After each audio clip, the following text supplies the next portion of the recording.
बिस्मिल्लाहिर्रहमानिर्रहीम। आज हम प्रोफेशनल प्रैक्टिसेस इन आईटी का lecture number 21 computer security ethics को डिस्कस करेंगे। कंप्यूटर सिक्योरिटी एथिक्स से पहले एथिक्स को डिस्कस किया है इन पीपीआईटी। इसमें हम कुछ सोशल एथिक्स को डिस्कस किया था, कुछ हमने एथिकल वैल्यूज़ को डिस्कस किया, फिर हमने एथिक्स से रेलेवेंट बहुत सारी स्टोरीज को भी पढ़ा। हमने IEEE कोड ऑफ एथिक्स की बात की, एशियन कोड ऑफ एथिक्स की बात की, फिर बहुत सारे साइंटिस्ट थे, उनकी हमने थ्योरीज को डिस्कस किया। लेक्चर नंबर अगर 20 पे हम थोड़ी सी नज़र डालें तो हमें लेक्चर नंबर 20 के अंदर बहुत सारी चीज़ें मिलती थी, जिसके अंदर हमने देखा कि हैकिंग किस तरह से होती है, हैकिंग के लिए हैकर कौन कौन से टूल्स यूज़ करते हैं, कितनी टाइप्स की हैकिंग है। उसके अंदर हमने स्पूफिंग की बात की, उसके अंदर हमने सेशन हाईजैकिंग की बात की थी, हमने डिनायल ऑफ सर्विस की बात की। अब हमने ना इससे पहले एक और कॉन्सेप्ट को भी डिस्कस किया कि उस कॉन्सेप्ट में बेसिकली हमारे पास क्या था कि हैकर्स और क्रैकर्स में डिफरेंस क्या था और एथिकल हैकिंग क्या होती है। तो हैकर क्रैकर्स में बेसिकली हमने डिफरेंस ये देखा था कि जो हैकर्स होते हैं वो बेसिकली एथिकल हैकिंग कर रहे होते हैं कि विद परमिशन आपके सिस्टम के अंदर फ्लॉज को और वीकनेसेस को और वहाँ पे जो वनरेबिलिटीज होती हैं उनको फाइंड आउट कर रहे होते हैं कि उनको फर्दर इम्प्रूव किया जाए और जो सिस्टम के अंदर वीकनेसेस आ रही हैं उनसे बचा जा सके। एज कम्पेयर टू अगर हम क्रैकर्स की बात करते हैं तो क्रैकर्स बेसिकली क्रैक करना कि वो डिस्ट्रॉय या वो इलीगल पर्पसेस के लिए अपनी सारी अटेम्प्ट्स कर रहे होते हैं, जिसमें वो डेटा को अनऑथोराइजली इलीगली एक्सेस करने की कोशिश कर रहे होते हैं। तो बेसिक पर्पस होता है क्रैकर्स का वो डाटा को एक्सेस करना है। अब इसके पीछे बहुत सारी रीजन को हमने डिस्कस किया था कि as a fun, as a sake of knowledge, या वो कोई अदर मलिशियस एक्टिविटीज के लिए वो क्रैक कर रहे होते हैं सिस्टम को। लेकिन अब जब हम एथिकल हैकिंग की बात करते हैं तो बहुत सारी ऑर्गेनाइजेशंस ने बहुत अच्छे अच्छे एथिकल हैकर्स को हायर कर रखा है और बेसिकली उनका काम क्या होता है कि वो अपने सिस्टम को उन हैकर से हैक करवा रहे होते हैं, बेसिकली कि वो ये फाइंड कर सकें कि हमारे सिस्टम के अंदर कोई फ्लॉज तो नहीं है, कोई वनरेबिलिटीज तो एग्जिस्ट नहीं करती, या कोई ऐसा वीक पॉइंट तो नहीं है जहाँ से कोई अनऑथोराइजली हमारे सिस्टम को, हमारे डाटा को एक्सेस कर सकता है। अब यहाँ पे अगर हम बात करते हैं कि जी हमारे पास जो कॉन्सेप्ट है कंप्यूटर सिक्योरिटी एथिक्स का, कंप्यूटर सिक्योरिटी में हम बिफोर वी स्टार्ट हम थोड़ी सी बातें करते हैं कि being ethical is not necessarily following one's feeling feeling frequently deviate from what is ethic। अब बेसिकली अगर हम बात करें कि जी हर जो हैकर है उसकी एक ही तरह की सोच है, एक ही तरह की मेंटालिटी है, डेफिनेटली ये गलत बात होगी। हर हैकर अपने पॉइंट ऑफ व्यू से सिस्टम को देख रहा होता है, वो अपने पॉइंट ऑफ व्यू से अपने नॉलेज के अकॉर्डिंग वो सिस्टम से इंफॉर्मेशन को एक्वायर करने की कोशिश कर रहा होता है। लेकिन अगर अगर हम बात करते हैं कि जी यहाँ पे कहते often because of the way one is raised ethics and religions are coupled. अगर हम बात करते हैं एथिक्स का क्या किसी रिलीजन के साथ ताल्लुक हो सकता है, तो अगर हम डिस्कस करते हैं कि डेफिनेटली जो रिलीजन है, अंदर कोई भी रिलीजन एग्जिस्ट करता है, लाइक वो इस्लाम है, क्रिश्चियनिटी है, हिंदुइज्म है, या बहुत सारे रिलीजन्स हैं, तो किसी भी रिलीजन के अंदर जो शिद्दत पसंदी का कॉन्सेप्ट है वो एग्जिस्ट नहीं करता। हर रिलीजन के अंदर एक जो इबादत का एक जो उनको रिलीजियस एक्टिविटीज को एक्सेप्ट करने का जो पैटर्न है वो डेफिनेटली क्या है कि आप एक सीक्वेंस के अंदर आप उनको एथिक्स के अंदर रहते हुए उनकी प्रैक्टिस करेंगे। अगर ये बात की जाए कि जी जो आपके एथिक्स हैं, but ethics is not confined to religion nor is the same as religion। अगर हम ये कह दें कि जी जो एथिक्स है वो महदूद है, या रिलीजन जो है वो हमारी जो रिलीजियस एक्टिविटीज है वो लामहदूद है, यानी कि उनके अंदर एथिक्स नहीं है, डेफिनेटली ऐसी भी कोई बात नहीं है। अगर हम एथिक्स की वायलेशन करते हैं तो हमने इससे पहले एक थ्योरी पढ़ रखी है कि अगर हम एथिक्स को ब्रेक करते हैं तो हम ब्रेक कर देते हैं, हम तोड़ देते हैं, हमारे पास से वो सब कुछ चला जाता है, हमारी सोशल, हमारी मॉरल और हमारी एथिकल वैल्यूज। तो अगर we break ethics, we break ourselves, we break our repute, we break our integrity, reliability, we break our respect.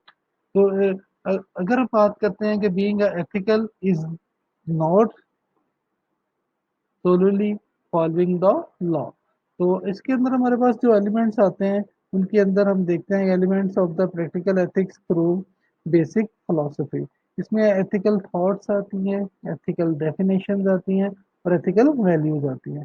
For example अगर हम एक ऑर्गेनाइजेशन के एम्प्लॉय हैं, तो हम वहाँ पे किसी एक ऐसे डिपार्टमेंट के साथ मिलके काम कर रहे हैं जहाँ पे हमारे पास उस पूरे नेटवर्क की एक्सेस है, उस पूरे डिपार्टमेंट की एक्सेस है। तो बीइंग एथिकल थॉट, मेरी तो ये यानी कि एक सोच होनी चाहिए कि मैं फॉर एग्जांपल अगर वहाँ पे हमारे पास इंटरनेट की एक्सेस है और हमें इन्होंने अलाउ नहीं किया कि आप सिर्फ अपने जॉब डिस्क्रिप्शन जो आपको जॉब्स असाइन की गई हैं, इसके अलावा अपने इंटरनेट के ज़रिए से किसी भी वेबसाइट को या किसी भी सोशल मीडिया को एक्सेस नहीं करना। तो डेफ़िनेटली अगर हम एक्सेस करते भी हैं, तो वहाँ पे अब आप देखें कि हमारे ऊपर कोई लेजिस्लेशन या कोई परसूट तो नहीं हो सकता। मेबी हम छुप के कर रहे हों, लेकिन क्या हमारी एथिकल सोच हमें इस चीज़ को अलाउ करेगी?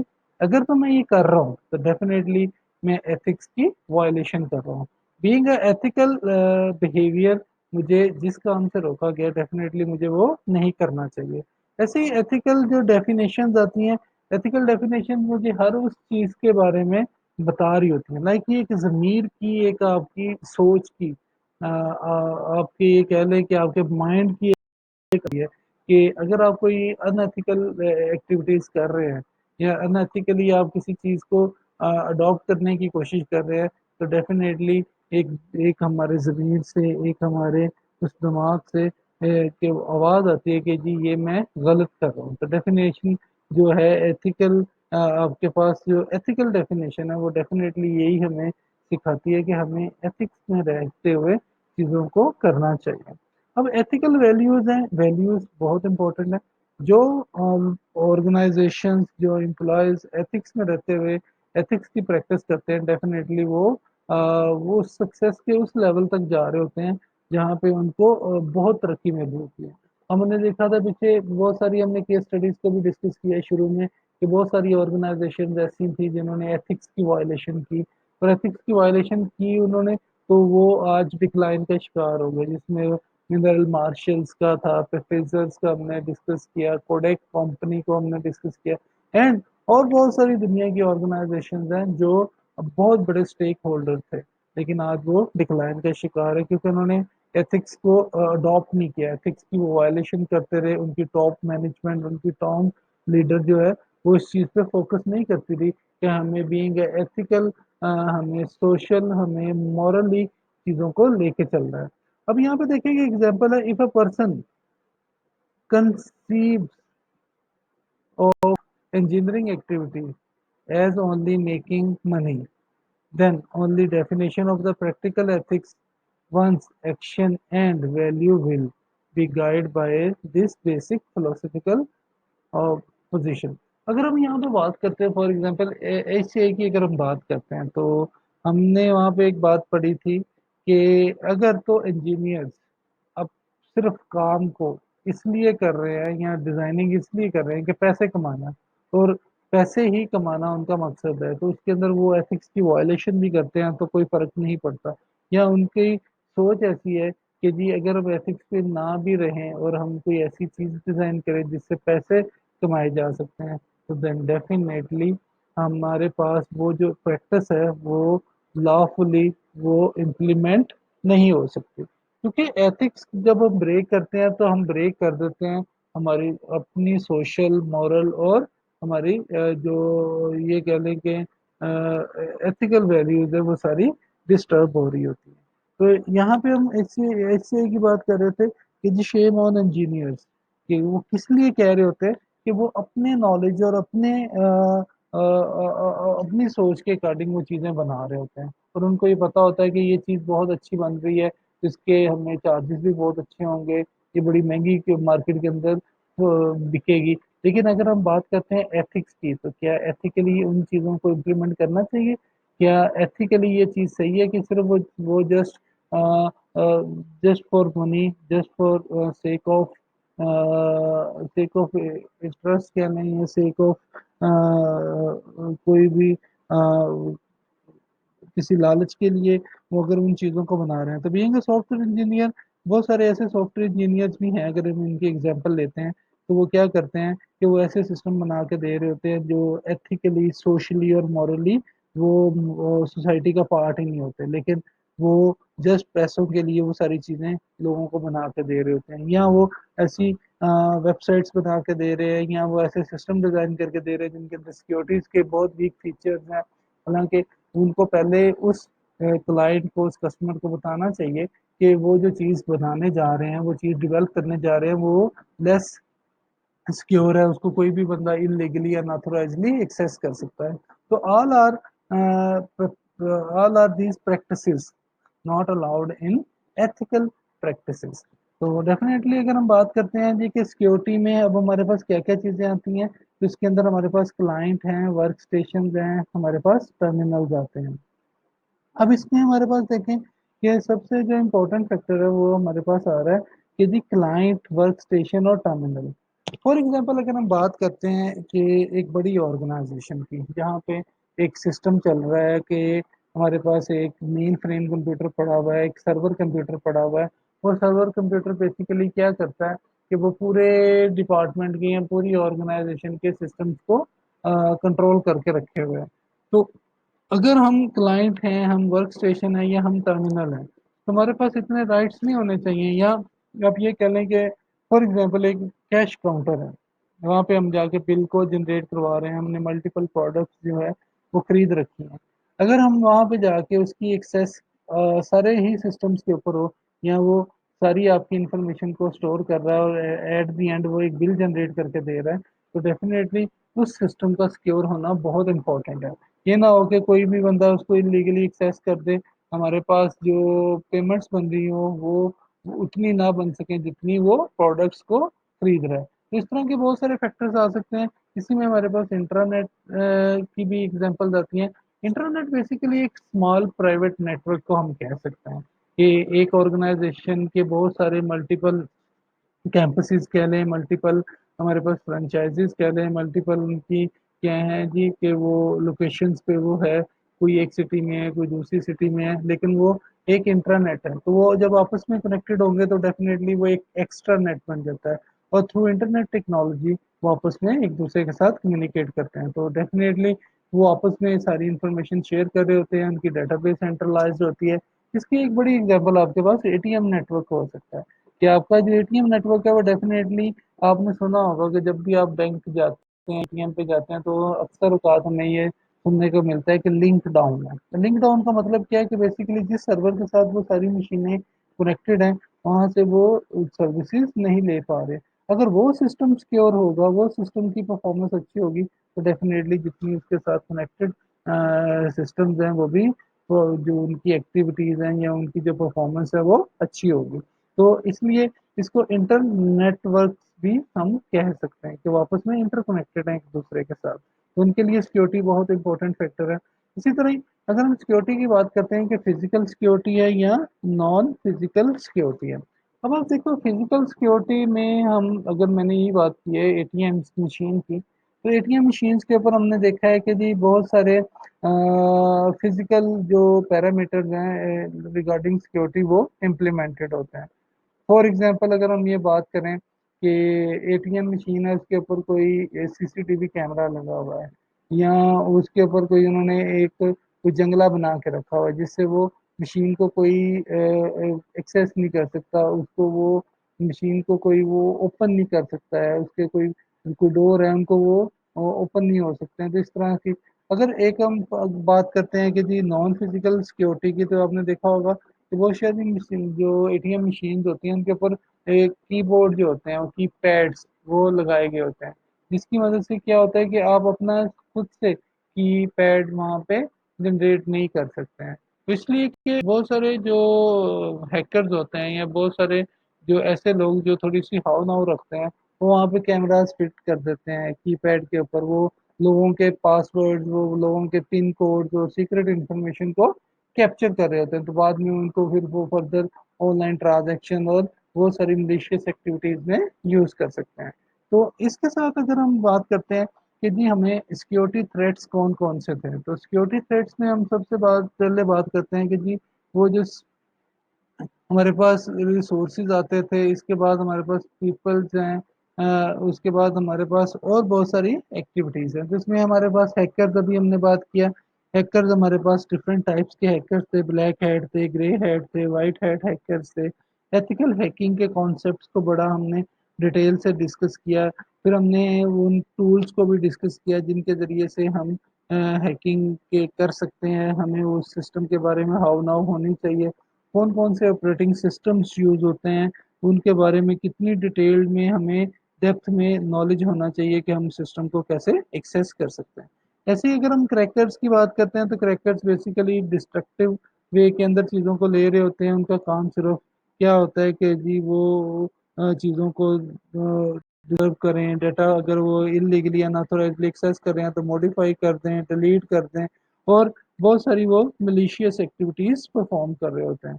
उन मलिशियस एक्टिविटीज़ में हमने देखा था कि जी वो बहुत सारे अटैक्स के ज़ुमरे में आ रहे होते हैं, जैसे man in the middle attack की हमने, डीएनएस की सर्वर की बात की, हमने डीएनएस स्पूफिंग की बात की, हम आईपी स्पूफिंग की भी बात करते रहे।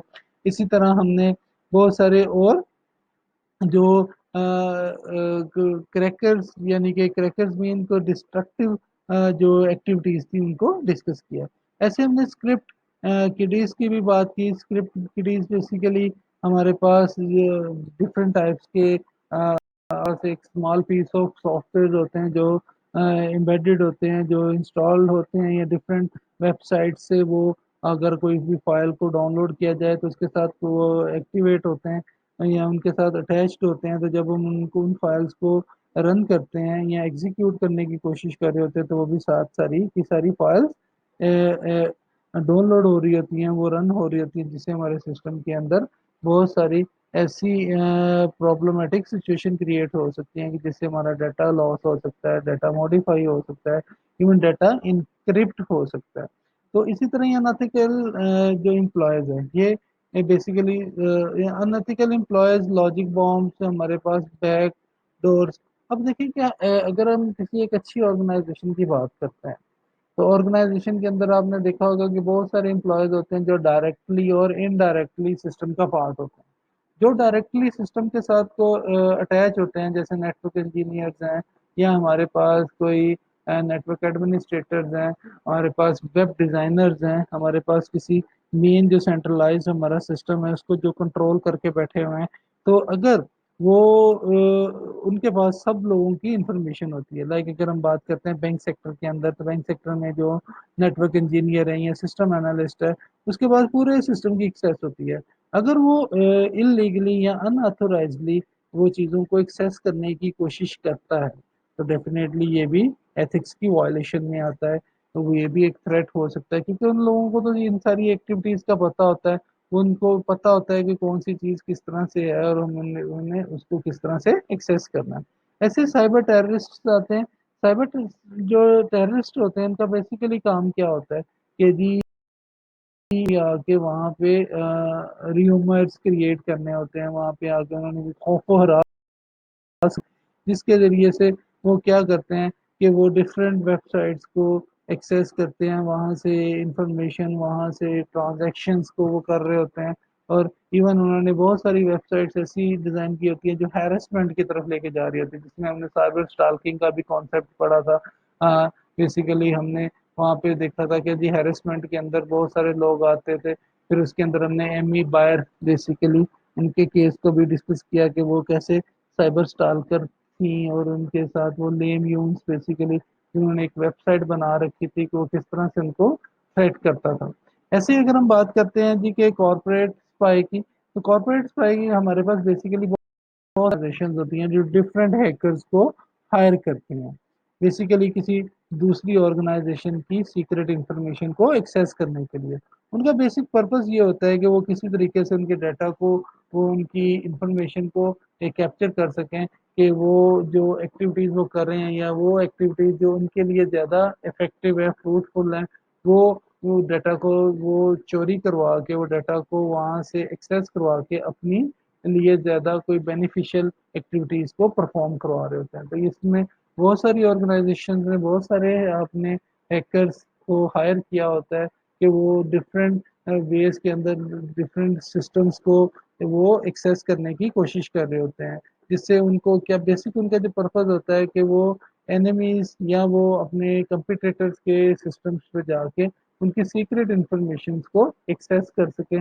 ऐसे ही जैसे हमारे पास अगर देखें कि मिलिट्री की अगर हम बात करते हैं, तो सबसे पहला जो कॉन्सेप्ट आता था वो डारपा का आता था, defence advance research project agency का। तो वो बेसिकली इसी तरह ही दुनिया की जितनी भी मिलिट्री ऑर्गेनाइजेशंस हैं, मिलिट्री फोर्सेस हैं, उनके पास जितने भी सिक्योर नेटवर्क्स हैं, वो सारे के सारे सिक्योर होते हैं, क्योंकि उनको ज़्यादा सिक्योरिटीज़ की ज़रूरत होती है, कि उन्होंने भी बहुत सारे टेक्निकल एथिकल हैकर्स को हायर किया होता है। वो बेसिकली वो चेक एंड बैलेंस पे होते हैं कि जी कौन सी एक्टिविटीज़ आपके एंगेज की जा रही हैं, कौन सा मुल्क वो क्या एक्टिविटीज़ कर रहा है, तो वो सारी सीक्रेट इन्फॉर्मेशन को अपने पास सिक्योर करके रखे होते हैं।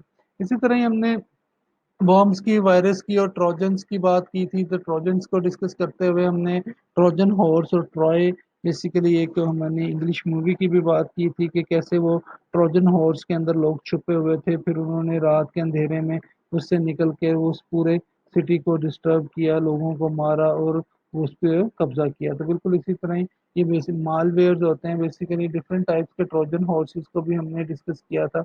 ऐसे ही हमने देखा कि स्पूफिंग बेसिकली किस तरह से बेवकूफ़ बनाया जा सकता है। हमने वेब स्पूफिंग की बात की, हमने ईमेल स्पूफिंग की बात की, हमने आईपी स्पूफिंग की बात की, और हमारे पास और बहुत सारी स्पूफिंग अटैक्स थे। इसी तरह हमने स्निफिंग और फिशिंग, फिशिंग का जो कॉन्सेप्ट है बेसिकली वो उसको ज़रा थोड़ा डिस्कस कर लेते हैं। फिशिंग बेसिकली हमारे पास जो एक्टिविटी होती है वो बेसिकली एक फ्रॉड की किस्म में आ रही होती है, कि हम ओरिजिनल जैसी कुछ वेबसाइट्स को बना लेते हैं, कुछ ओरिजिनल जैसे पेज क्रिएट कर लेते हैं, जिसमें हमने देखा होगा बहुत सारी हमारी ट्रांजैक्शंस हो रही होती हैं, बहुत सारे हमारे पास लीगल एक्टिविटीज़ को करवाया जा रहा होता है, लेकिन एट द एंड वो बैक एंड पे वो सारी की सारी इंफॉर्मेशन जो होती हैं वो रिकॉर्ड की जा रही होती हैं, और वो डिस्ट्रक्टिव और वो आपकी हैकिंग पर्पस के लिए होती हैं, कि आपकी सीक्रेट इंफॉर्मेशन को एक्सेस किया जा सके। अब इसके अंदर हम ज़रा डिटेल में जाके आगे देखते हैं कि फर्दर ये फिशिंग का कॉन्सेप्ट क्यों यूज़ होता है। डॉस अटैक्स की बात की, डीडॉस की बात की, हमने डिनायल ऑफ सर्विस की, हमने इसके अंदर बफर ओवरफ्लो के कॉन्सेप्ट को देखा कि सिस्टम के अंदर उसकी अपनी स्टोरेज होती है, उसके उसके अंदर जितनी भी रिक्वेस्ट होती हैं, उसकी जितनी कैपेसिटी है उसको वो फिल कर दिया जाए, और इतनी अनवांटेड रिक्वेस्ट भेज दी जाए कि वो जो सिस्टम है वो ज़ॉम्बी स्टेट में चला जाए, यानी कि वो रिक्वेस्ट को फुलफिल करने में। तो क्या कहते हैं अटैकर्स या हैकर्स, वो जब वो सिस्टम इस पोजीशन में चला जाता है कि वो आपको रिस्पॉन्ड नहीं कर पा रहा होता, या उसकी वो जो बफर है वो ओवरफ्लो हो चुकी होती है, तो फिर वो सिस्टम एक तो वो आपके पास एक ज़ॉम्बी स्टेट में चला जाता है, तो वो पैरालाइज हो जाता है, फिर उसमें से वो सारी सीक्रेट इन्फॉर्मेशन को एक्सेस कर लिया जाता है। ऐसे ही स्पैम की बात करते हैं, तो स्पैम हमने देखा है कि बहुत सारे हमें स्पैम ईमेल्स आ रही होती हैं, कि लोग आपको डिफरेंट ईमेल्स कर रहे होते हैं, कोई सिम्पथी होती हैं, कोई आपके लिए स्कॉलरशिप्स की बात कर रहा है, कोई बैंक लोन्स की बात कर रहा है, कोई आपके पास एनजीओज की बात कर रहा है, कोई आपके साथ अपने प्रॉब्लम शेयर कर रहा है। तो एट द एंड वो इसके अंदर थोड़ी सी हमारे पास एक सिम्पथीनेस के जो एक पॉइंट्स हैं वो शो हो रहे होते हैं, जिसकी वजह से यूज़र क्या करता है, उस ईमेल को पढ़ने की कोशिश करता है कि इसमें क्या है, लेकिन जब उसको ये नहीं पता होता कि इस ईमेल में जिसको आपका ऑलरेडी मेल सर्वर जो है वो स्पैम में डाल चुका है, तो डेफिनेटली इसके अंदर कोई ना कोई इफेक्टेड फाइल हो सकती है, कोई अटैचमेंट ऐसी हो सकती है जो आपके सिस्टम पे रन हो सकती हैं और वो प्रॉब्लम क्रिएट कर सकती हैं। तो इसी तरह ही अगर हम बात करते हैं, तो यहाँ पे हमारे पास देखें कि जो ऑथेंटिक जो आर्किटेक्चर आता है हमारे पास distributed denial of service attacks का, इसमें अटैकर जो होता है तो उसमें बहुत सारे हैंडलर्स होते हैं। वो बहुत सारे सिस्टम्स को at the same time handle कर रहा होता है। मीन उसका बेसिक कॉन्सेप्ट क्या होता है कि वो zombies यानी कि सिस्टम्स को इस तरह से वो पैरालाइज करते हैं कि सिस्टम जो एक्टिविटीज खुद से परफॉर्म कर रहे होते हैं वो उससे हट जाएं। फिर वो क्या होता है कि वो zombies होती हैं, उनका विक्टिम जो हमारे पास उसकी विक्टिम जो कंप्यूटर्स होते हैं, जो बेसिक टारगेट होता है कि उसने उस टारगेट उस कंप्यूटर तक एक्सेस लेनी है, उस जो उस सिस्टम के अंदर जो सीक्रेट इंफॉर्मेशन है उसको उसने एक्सेस करना है। तो वो कॉन्सेप्ट बेसिकली वो इस एक्टिविटीज से देख रहा होता है। तो यहाँ पे अब आप आर्किटेक्चर में देखें, आर्किटेक्चर ऑफ डीडोस अटैक्स में हमारे पास अटैकर्स होते हैं, उनके पास डिफरेंट हैंडलर्स होते हैं। हैंडलर्स का बेसिक जो पर्पज होता है वो ज़ॉम्बी स्टेट्स में लेके जाना होता है उन इक्विपमेंट्स को, उन कंप्यूटर्स को, जिसके ज़रिए से एक स्पेसिफिक जो हमारा सर्वर कह लें या हमारा एक वर्क स्टेशन कह लें वो विक्टिम हो रहा होता है, क्योंकि उनके ज़रिए से ही उन सारी इंफॉर्मेशन को यूज़ किया जाता है। जैसे हमने लास्ट टाइम टेलनेट की बात की थी, टेलनेट बेसिकली 25 पोर्ट के ऊपर ऑपरेट हो रहा होता है। तो बेसिकली जब हैकर है वो टेलनेट पोर्ट को यूज़ करता है और वहाँ पे जाके कोई मैसेज कंपोज करता है और वो मैसेज स्प्रेड हो जाता है उस सर्वर के ऊपर या उस सर्वर से रेलेवेंट जितने भी क्लाइंट कंप्यूटर होते हैं, तो उसके बारे में वो इंफॉर्मेशन सेंड कर रहे होते हैं। इसकी एग्जांपल ऐसे भी हो सकती है कि फॉर एग्जांपल एक हैकर जो है वो आपके मेन सर्वर को कनेक्ट कर लेता है। वो एक ऐसी इंफॉर्मेशन जो है वो फ्लोट कर देता है डिफरेंट कंप्यूटर्स के ऊपर, क्लाइंट कंप्यूटर्स के ऊपर, जो इररिलेवेंट होती है लेकिन वो उनको रिसीव करनी होती है। या आपके वो जो आपके जो क्लाइंट कंप्यूटर्स है वहाँ उनको एक्सेस कर लिया जाता है और उनसे वो फेक इंफॉर्मेशन जो है वो सर्वर तक भेजी जाती है। अगर वो उनके साथ कोई इन्फेक्टेड फाइल्स अटैच करके सेंड कर दी जाती हैं, तो वहाँ पे जाके उस जो सर्वर है उसकी जो स्टैक, जिसको हमने मेमोरी का नाम कहा था कि स्टैक मेमोरी होती है, वो ओवरफ्लो हो जाए तो उसके ज़रिए से भी आपका सिस्टम ज़ॉम्बी स्टेट में जा सकता है। इस तरह से हमारे पास कुछ फिजिकल, जैसे पुराने हम सिस्टम्स की बात करते हैं तो कुछ फिजिकल पोर्ट्स हमें नज़र आ रही होती थी बैकएंड पे। वहाँ पे की लॉगर्स लग जाते हैं, वहाँ पे आपके पास और फोर्सेस होती हैं जो आपके सारी की सारी की स्ट्रोक्स को कंट्रोल कर रही होती है, वो आपके सारे की स्ट्रोक्स को मॉनिटर कर रही होती है और वो बैकएंड के ऊपर एक्सेस किया जा रहा होता है कि कौन से लोग आप कीबोर्ड से कौन कौन सी कीज को ट्रिगर कर रहे हैं और वो क्या क्या एक्टिविटीज परफॉर्म कर रहे हैं।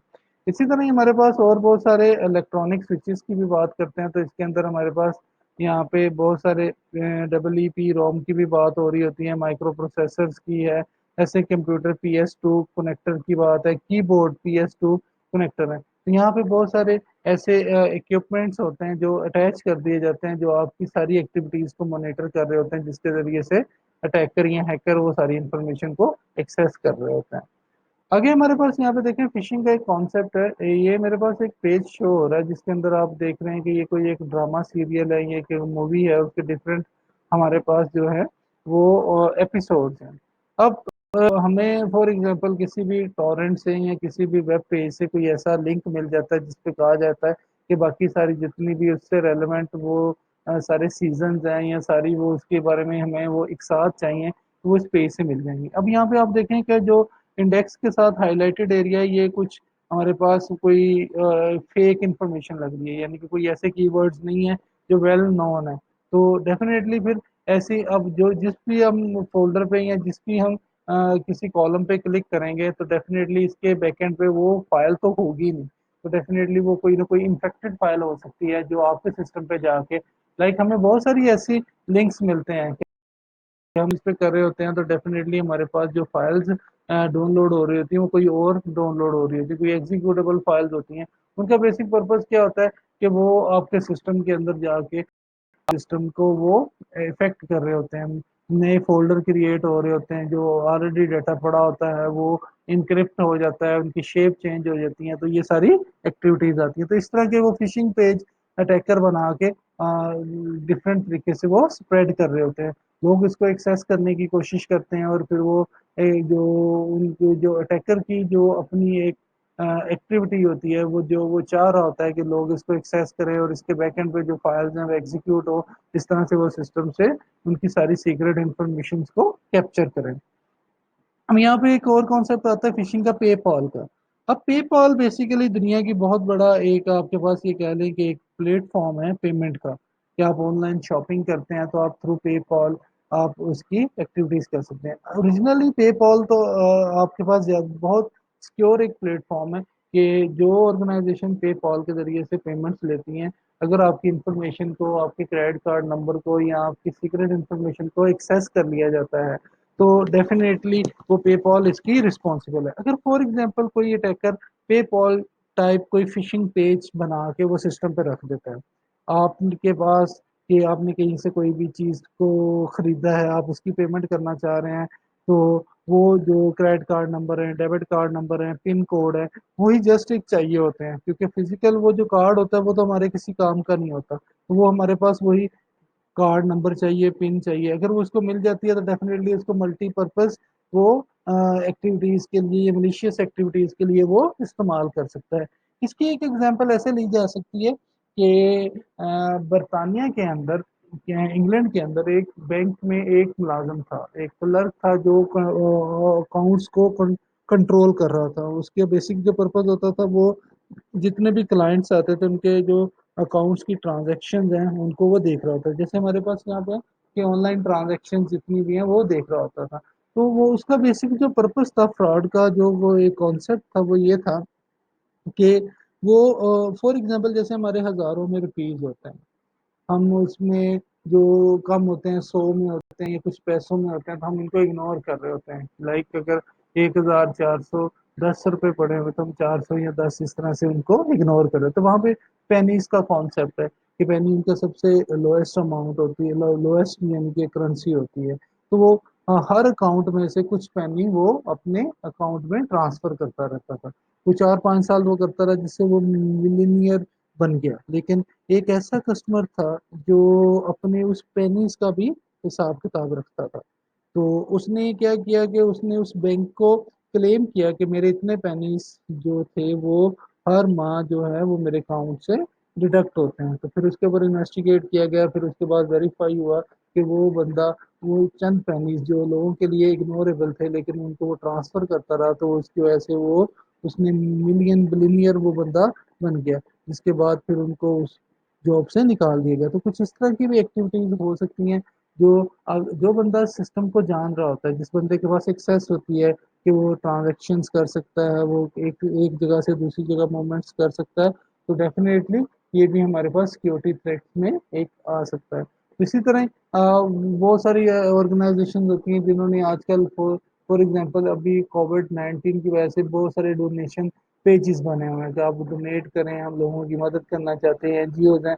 लेकिन वहाँ पे बहुत सारे ऐसे लोग हैं जो जिनका एनजीओज के साथ कोई ताल्लुक ही नहीं होता, उनकी कोई भी ऐसी एक्टिविटी नहीं होती कि वो लोगों की मदद करना चाहते हैं। वो लोगों से किसी भी वे के अंदर वो वहाँ पे वो जितने भी फंड्स होते हैं वो कलेक्ट कर रहे होते हैं, वो फंड रेजिंग कर रहे होते हैं, और वो बैक एंड पे हमें पता चल रहा होता है कि जी ये कुछ भी नहीं है, जैसे फेक बैंक अकाउंट्स हैं या फेक ऑनलाइन ट्रांजेक्शन्स हैं कि इतने पैसे जो हैं ये इस पे सेंड कर दें, या वो कुछ हमारे पास और बहुत सारे ऐसे मेथड्स आ रहे होते हैं कि आप अपने पैसे जो है वो इस तरह। तो इस ऐसे पेज जब तक हमें इसकी वेरिफिकेशन नहीं हो जाती तब तक जाके हमें कोई भी अपनी सीक्रेट इन्फॉर्मेशन, कोई पर्सनल इंफॉर्मेशन वहाँ पे जाके अपलोड नहीं करनी चाहिए।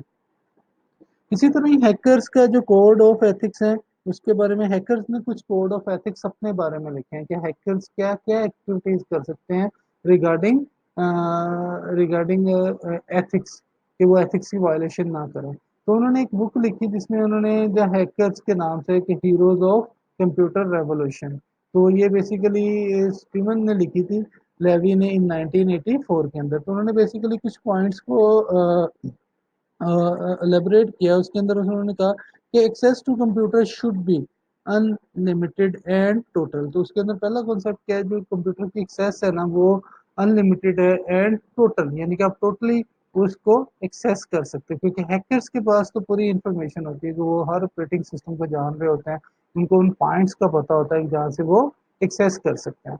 आगे है जी always yield to the hands on imperatives.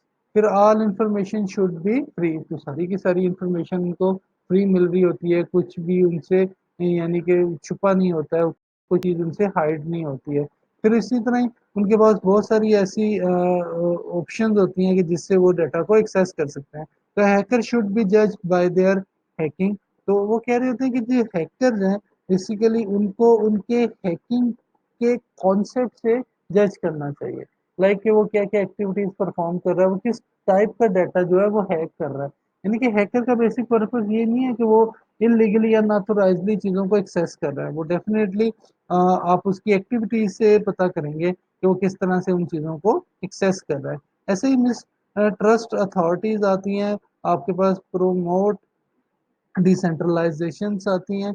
तो ये सारे कॉन्सेप्ट जो हैं ये आपकी जो हैकर्स और कोड ऑफ एथिक्स हैं इसमें बताए गए हैं। ये देखिए, you can create art and beauty on the computer. यानी कि आप उनका ये कहना है कि जी कंप्यूटर के ज़रिए से हम बहुत सारी एक्टिविटीज़ को परफॉर्म कर सकते हैं। कंप्यूटर बहुत सारे डिफरेंट पर्पसेस के लिए यूज़ हो सकता है। ये ना हो कि आप उसके ऊपर सिक्योरिटीज़ इम्प्लीमेंट करें या इसके ज़रिए से आप उसको और ज़्यादा थोड़ा-सा रशी सा एनवायरनमेंट क्रिएट कर दें जिससे उसकी वो जो ओरिजिनलिटी है वो डिस्ट्रॉय हो जाए। ऐसे computer can change your life for the better. तो कंप्यूटर के यूज से definitely all over the world दुनिया में एक रेवोल्यूशन आ गया। आज से अगर हम 80s से पहले की बात करते हैं तो डेफिनेटली हमें वो कंप्यूटर उस फॉर्म में नहीं मिलता, या उस दौर की जो एक्टिविटीज थी वो इतनी रेवोल्यूशनाइज नहीं थी जितनी आज के दौर में। आज का दौर दुनिया का सबसे फास्टेस्ट दौर कंसीडर किया जाता है, जिसमें आपके पास एंड्रॉयड्स का कॉन्सेप्ट है, आपके पास ऑनलाइन ट्रांजैक्शंस का कॉन्सेप्ट है। आप घर बैठे दुनिया की हर चीज़ खरीद सकते हैं, आप कम्युनिकेशन कर सकते हैं, आप ऑडियो वीडियो स्ट्रीमिंग कर सकते हैं, आप दुनिया में अपनी बात बता सकते हैं। तो पहले ऐसे प्लेटफॉर्म्स नहीं होते थे। तो ये सारा का सारा किसकी वजह से? कंप्यूटर की वजह से। Computer can change your life for the better.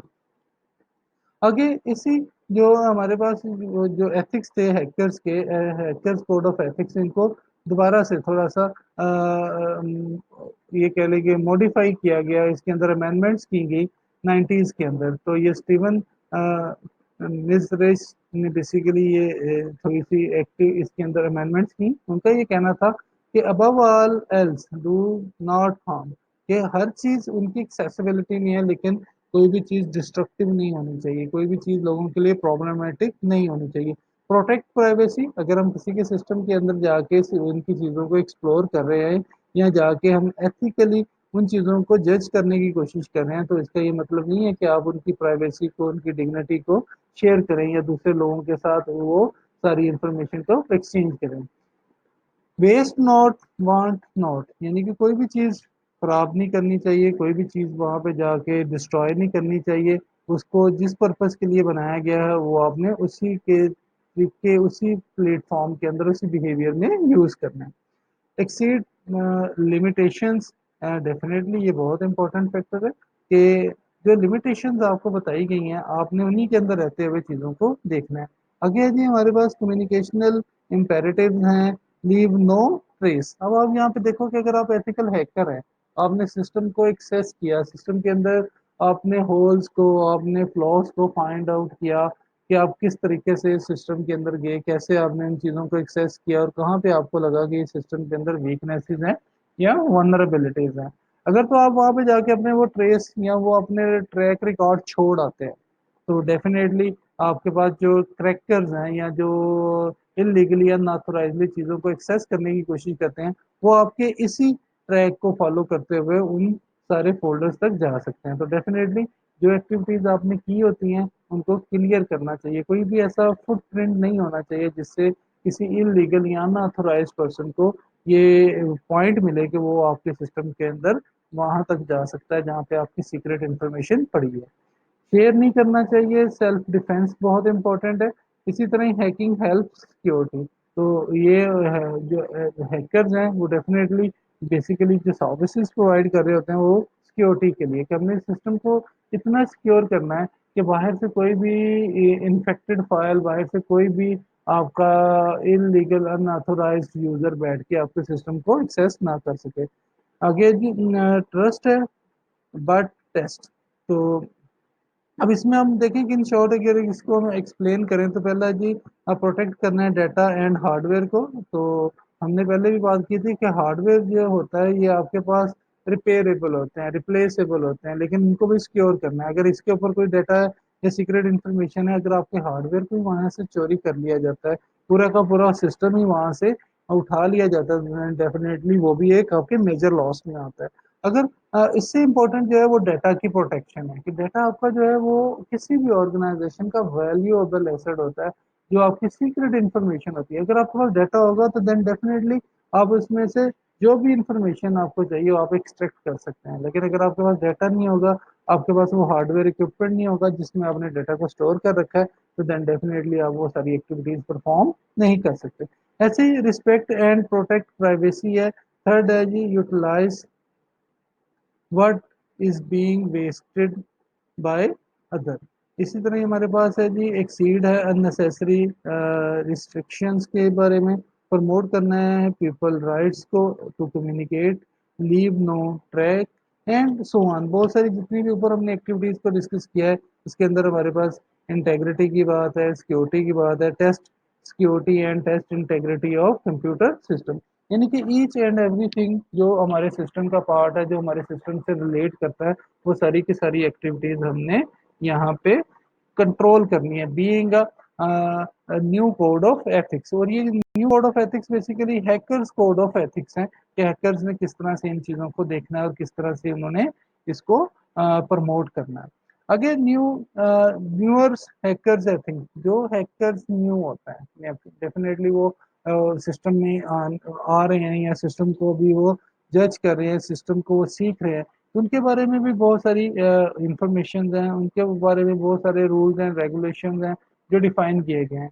इसमें आप देखेंगे hacker share and are willing to teach their knowledge. तो डेफिनेटली एक हैकर जिसको इंफॉर्मेशन का पता है, वो अपनी एक्सपीरियंस अपना नॉलेज शेयर कर सकता है। Hacker skilled many are self-taught or learn by interacting with other hackers। तो बहुत सारे हैकर्स होते हैं जो इंटरेक्ट कर रहे होते हैं दूसरे हैकर से। उनको पता होता है कि उनकी जो फील्ड है, वो अपनी फील्ड के बारे में सारी चीज़ें जान रहे होते हैं। उनको पता होता है कि कौन सा बंदा इस फील्ड में ज़्यादा एक्सपर्ट है, तो उससे वो लर्न कर रहे होते हैं, उसकी से वो मोटिवेशन ले रहे होते हैं। इसी तरह ही हमारे पास hackers like to understand how things work and want to make their on improvement और मॉडिफिकेशन। इसी तरह हैकर्स जो होते हैं वो often disagree with authority, including the जो हमारे पास पेरेंट्स हैं, एम्प्लॉयर्स हैं, सोशल कस्टम्स हैं और laws. They they often seek to get around authority they disagree with। इसी तरह हैकर्स जो होते हैं वो डिसएग्री कर रहे होते हैं with each other. Different hackers have different values, उनकी बड़ी डिफरेंट सोच होती है। लाइक अगर कोई टू डिफरेंट हैकर्स हैं, अब वो उनके अंदर क्यूरियोसिटी भी आती है, उनके अंदर एक दूसरे के अगेंस्ट वो कि ये मेरे से ज़्यादा काम क्यों कर रहा है या उसको मेरे से ज़्यादा क्यों पता है, तो आपस में उनकी थोड़ी सी ये कह लें कि जी एक ना कंपटीशन चल रहा होता है। तो इसका मतलब ये होता है this means that what one hacker is post to might be embarrassed by other. तो वो बहुत सारी ऐसी एक्टिविटीज कर सकता है जिनसे एम्बेरसमेंट हो सकती है, जिससे दूसरे लोगों को परेशानी है, क्योंकि एक प्रोफेशनल जेलसी होती है कि वो चाह रहे होते हैं कि जी जिस तरह से उनको उस सिस्टम का इंफॉर्मेशन का पता है, वो किसी और को पता ना चले। तो वो खूब से खूब तर की तलाश में वो दूसरे लोगों को भी फिर ये पीछे कर रहे होते हैं, वो ये कोशिश कर रहे होते हैं कि वो जो कर सकते हैं वो दूसरे ना कर सकें।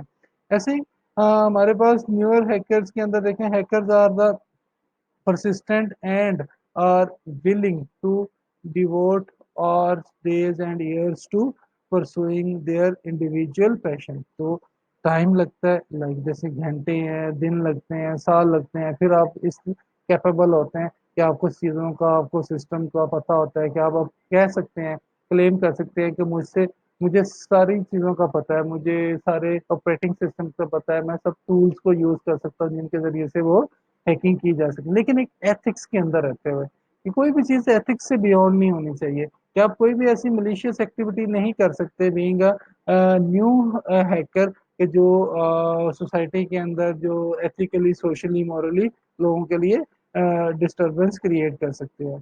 तो इसी तरह ये सारी जितनी भी वो बातें हैं, जो भी एथिक्स हैं, इसको बेसिकली जो बताने का जो पर्पज़ है वो ये है कि आप अपने एथिक्स के अंदर रहते हुए चीज़ों को अडॉप्ट करना है, जिसकी वजह से आपकी सोसाइटी को कोई इफेक्ट ना हो, किसी की इंडिविजुअल की प्राइवेसी, डिग्निटी या उसकी रिस्पेक्ट को कोई नुकसान ना हो। This code is not to be prescribe how hackers act, instead it is to help us recognize our own diversity and in identity. So basically, every hacker must make his or her own decision about what is right or wrong. And some might be do things they believe are legal, moral, or anti-social. तो इसी तरह by reading this code, hackers can recognize themselves and each other and understand better the group they are a part of. तो definitely जब हम ethics की practice करते हैं, ethics में रहते हुए चीज़ों को देख रहे होते हैं, तो मैंने अभी पहले भी बताया शुरू में कि ऑर्गेनाइजेशन भी आपके लिए बहुत सारी एथिकल कोड्स की प्रैक्टिस करवा रहा होता है। एथिकल वैल्यूज आपके लिए इम्प्लीमेंट किए होती हैं, जैसे IEEE कोड ऑफ एथिक्स है, ACM कोड ऑफ एथिक्स है। ACM ने आगे फर्दर कैटेगरीज रखी हैं, जैसे हमने डिस्कस किया था कि ACM code of ethics as a general moral imperatives की बात की उसमें, कि अगर आप ऑर्गेनाइजेशन के लीडर हैं तो आपको कौन किन एथिक्स की प्रैक्टिस करनी है, किन किन एथिक्स की वायलेशन नहीं कर सकते, अगर आप मेंबर हैं तो आपने किस तरह से करनी है, या अगर आप प्रोफेशनल हैं तो आपने किस तरह से उनको सारे सिस्टम को लेकर चलना है जिसमें एथिक्स की वायलेशन ना हो। अब हमारे पास जो हैकर्स कोड ऑफ एथिक्स है उसके अंदर old code versus new code, पुराना दौर में चीजें या सिस्टम आप ये कह लें कि 1984 से पहले का जो कॉन्सेप्ट है उसमें ये है कि फ्यूअर से सिस्टम्स थे मार्केट के अंदर, तो वहाँ पे जो हैकर्स थे उनकी तादाद भी कम थी, तो वो वहाँ पे वो उनकी ये कोशिश थी कि सिस्टम बड़े ओपन होने चाहिए, सिक्योरिटीज इतनी ना हो। तो आज के दौर में क्या है, लोगों के पास नॉलेज ज्यादा है, लोग ज्यादा ज़्यादा ये कह लें कि कॉन्शियस हैं, वो सिस्टम्स के ऊपर ज़्यादा सिक्योरिटीज़ को इम्प्लीमेंट करते हैं, वो ज़्यादा अनेबल करके चीज़ों को अच्छे तरीके से देख रहे होते हैं। ऐसे ही are new hackers aware of the original hacker ethics, ये इंपॉर्टेंट क्वेश्चन है, क्या उनको ये सारी एक्टिविटीज़ का पता है? आज के दौर में जो इंफॉर्मेशन है वो ज़्यादा सेंसिटिव है एज कम्पेयर टू आप ये कह लें कि ओल्ड इरा के अंदर, ओल्ड इरा के अंदर कोई ऐसा कॉन्सेप्ट नहीं था कि ऑनलाइन पेमेंट्स का कॉन्सेप्ट नहीं था, ऑनलाइन इंफॉर्मेशन इतनी नहीं थी, सोशल मीडिया इतना इफेक्टिव नहीं था कि जो अब सोशल मीडिया के ऊपर आपकी सारी सीक्रेट इंफॉर्मेशन पड़ी हुई है। लाइक अगर आप कहीं पे किसी हॉस्पिटल में अपना ट्रीटमेंट करवा रहे हैं तो वहाँ पे आपकी जो पेशेंट हिस्ट्री पड़ी हुई है, आपकी कोशिश है कि वो मेरी हिस्ट्री किसी के साथ शेयर ना की जाए। तो डेफिनेटली इससे पहले आज से 20-30 साल पहले, 40 साल पहले ऐसा कॉन्सेप्ट ही नहीं था कि कोई ऐसा सिस्टम बन सकता है, कोई ऐसा सिस्टम होगा जिसमें हम पेशेंट्स की हिस्ट्री को रिकॉर्ड करेंगे, कि पेशेंट्स की सीक्रेट इन्फॉर्मेशन को, कि उनकी डिग्निटी, उनकी रिस्पेक्ट को। इसी तरह ही अगर हम बात करते हैं नादरा की, तो नादरा में आप देखें कि आपकी बहुत सारी सीक्रेट इन्फॉर्मेशन पड़ी हुई है, आपकी फैमिलीज की पड़ी हुई है, तो आपकी ये कोशिश होगी कि आपकी उस इन्फॉर्मेशन को किसी के साथ शेयर ना किया जाए। ऐसे ही हमारे पास नेक्स्ट जो है कि वो कहता है are new hackers aware of any hacker ethics का influence of technology and social issues on changes in hackers ethics, आगे similarities between the old and new ethics and ethical continuity. तो ये सारी चीज़ें जितनी भी हैं, ये सारी चीज़ें जितनी भी हैं ये basically hackers code of ethics को इम्प्लीमेंट करवाती हैं। तो बेसिकली हैकर्स ने अपने लिए कोड ऑफ एथिक्स लिखे कि बीइंग अ हैकर, या जो बुक लिखी गई थी पीछे जिसको हमने भी बात की थी कि हमारे पास बुक का नाम था जी, हैकर्स जो है वो हीरोज ऑफ कंप्यूटर रेवोल्यूशन। तो वो being a ethical point of view, वो इन एथिक्स की वायलेशन ना करें तो वो सिस्टम को ज़्यादा सिक्योर कर सकते हैं।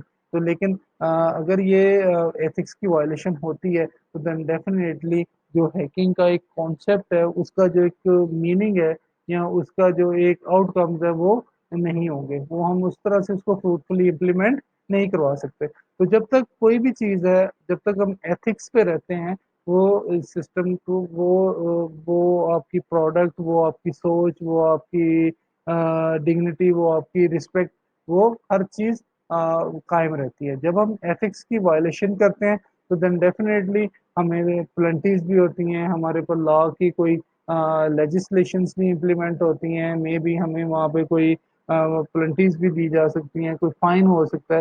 लेकिन जब हम एथिक्स की वायलेशन नहीं करते, हम एथिक के अंदर रहते हैं, तो डेफिनेटली हमें इन सारी चीज़ों और इस सिस्टम भी एक बड़े एक अच्छे सीक्वेंस के अंदर चल रहा होता है।